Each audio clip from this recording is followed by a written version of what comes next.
Deməli, dərsimiz nə idi? Quba xanlığı idi. Quba xanlığı neçənciləri mövcud almışdı? 1700 neçə? 1700. Kim yaratmışdı? Fidan, Hüseynəli xanlığa birləşdirdiyi ilk ərazi. Neçənci ildə? Deməli, neçənci ildə birləşdirdi?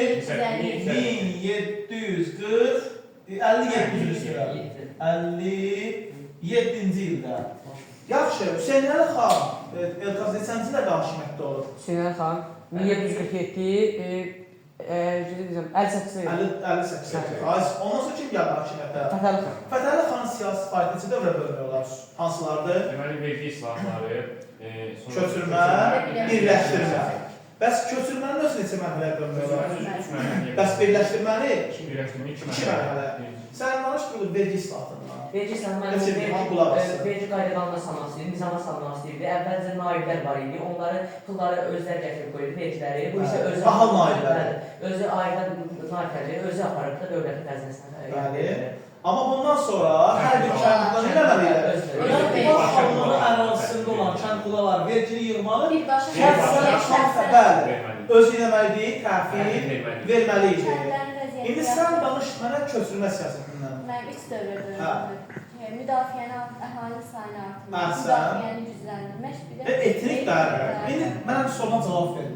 Əhalinin sayını artırmaq üçün haradan əhal köçürüldü xanlığa? Muğan, Gilan, Ərdəbildən. Az sağ ol. Sadəcə əhal köçürüldü ki, bu iki şey üçün lazım idi. Bir, vergi verən əhali sayını çıxartmaya, iqtisadi cəhətdə bir də az oğlu toplayanda çox oğlu toplaya bilsin. Yəni, birinci addım buna hesablanmışdı. Bəs ikinci addım köçürülmə. Hansı tayfaları? Az sağ ol. Yəni, Muğandan şahsiyən tayfaları xanlığın sənədləri idi. Köçürür. Bəs üçüncü mərhələdə köçürmənin üçüncü mərhələsi? Şamaxı. Dərbənddən, Salyandan, bir də Bakıdan. Ay sağ, hara? Şamaxı. Biz ki, Quba xanlığının mərkəzi əvvəl Quba sonra Quba olmuşdu, aydındır.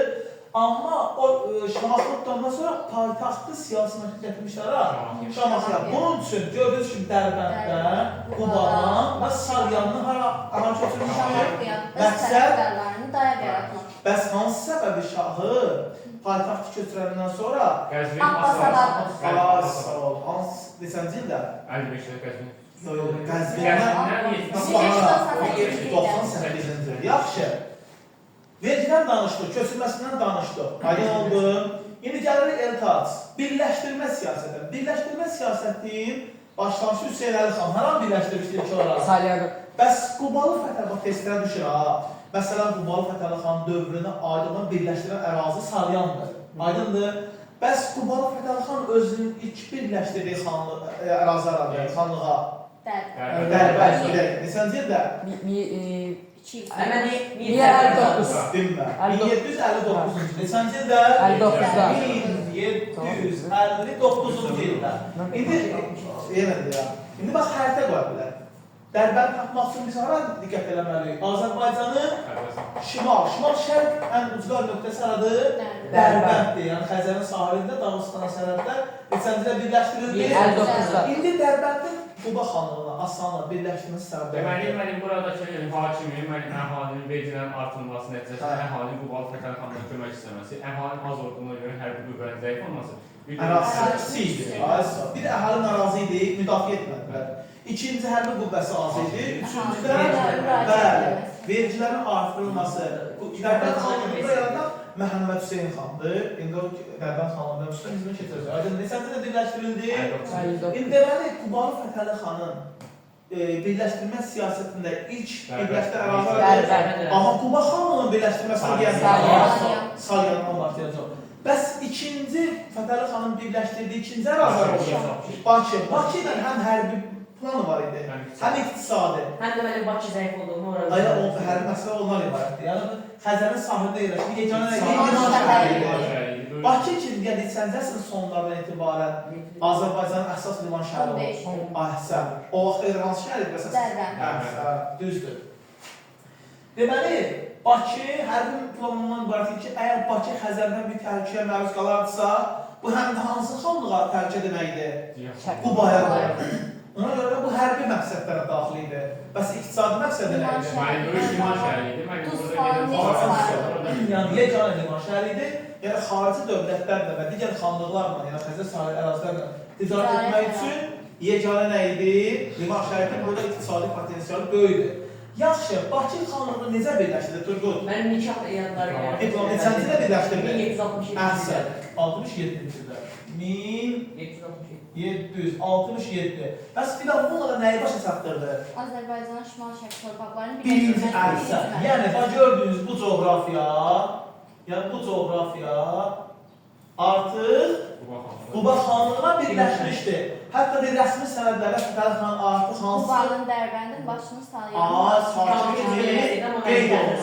Bəli, səbirli ol. Yaxşı, keçirik ikinci mərhələyə. Yəni, birləşdirmənin birinci mərhələsi Quba xanlığı umumi götürsək, başlayır hara ilə? Sarıyanla, bitir Bakı ilə. Bəs Qubanı Fətəli xan özü Dərbəndin başına bitirib və bununla şimal şəhərdə Azərbaycan torpağının birinci mərhələsi bitir. Keçir ikinci mərhələyə. İkinci mərhələ hansı xanlıqla başlayır? Şamaxı. Şamaxı gördüyünüz kimi... Orangözün paytaxtı.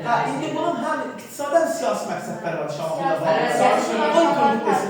Siyasi şirvanşahlarının paytaxtı Şamaxı. Üsulda siyasi mərkəz olmuşdur, bəli. Şəkillə Qarabağ xanlığını işğal edir. Şirvanın mərkəzi idi. Əgər Şamaxı və ya Şirvan bölgəsi tabe edilərdirsə, həm Qarabağa rahat yol açılırdı. Həm də Cənubi xanlıqlara nə olurdu? Rahat yol açılırdı. Neçənci ildə Fidan Şamaxı xanlığı ilə Quba xanlığı arasında bir anlaşma var. 1767-ci. 5-ci il. Yaxşı, Eltaz, bu anlaşma nədən ibarət idi? Ya sağlış bağlanmışdı. Nədən ibarət idi? Yox, səbirli ol. Hə. Məndən deyim. De. Şamaxını xarici hücumlardan qoruyacaq. Əvəzində isə...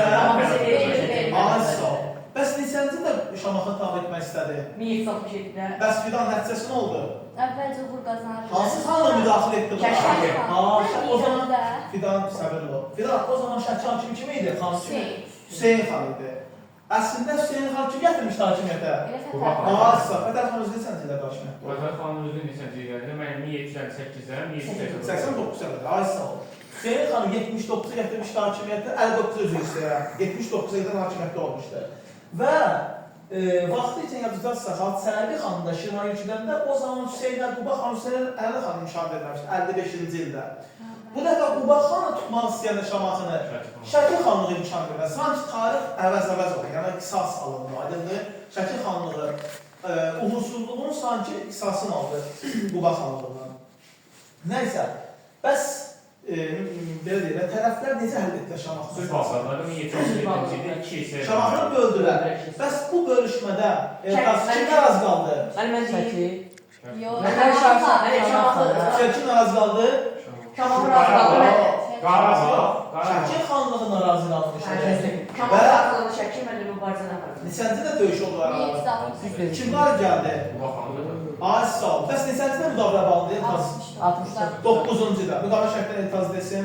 Şamaxıya müdaxilə edildi, hər bir yardım Bir də Şamaxının müdafiə edilən hücum eləməyəcəkdir. Bir də ki, hər bir hücuməti müqabilində yapılır. yəni Şamaxının dağılışına qarşılıq kim? Şəki xan Hüseyin xan. Bir də Lanza deyəsə kimlər bir yardım verməli? Quba xan Fətəli xana. Ay sağ ol. Bundan sonra neçəncidə yəni Şamaxı xanı birləşdirildi? 68-də, 69-da rəsmiləşdi. Aydındır. Növbət hədəf alındı. Cavad xanı. Cavad xanı neçəncidə qalmışdı? Bu da 68-də. Eyni aydındır. 1768. Bu da 1768-dir. Bəs Fidan Cavad xanlığının xanlığa birləşdirməsi Quba xanlığına hansı üstünlüyü verdi? Hansı üstünlük? Hə. Muğamdakı Bir strateji üstünlük qazandı. Yəni artıq regionda təsiri artdı, strateji üstünlük qazanmış oldu. Həm də Cənuba və Qarabağa rahat yol açıldı. Aydın oldu. Neçənci tabi olmuşdu? 68-ci ildə. Bəs sonuncu tabi etdiyi xanlıqlar Fidan? Hə. Qarabağ. Qarabağ uğursuz ülkədir. Neçənci illərdə? 81-ci ildə. Daha uğursuz oldu. Bəs hansı xarici dövlətin müdaxiləsi uğursuz olmuşdu? Yox. Kartetiyanın İraq neden? Aydın sarı İraq müdaxiləsiyle. Neçənci ilə Qarabağa yüküldü? Amma uğursuz olmuşdu. Bəs 1785-də birləşdirdiyi ərazilər? Fətəli xanım.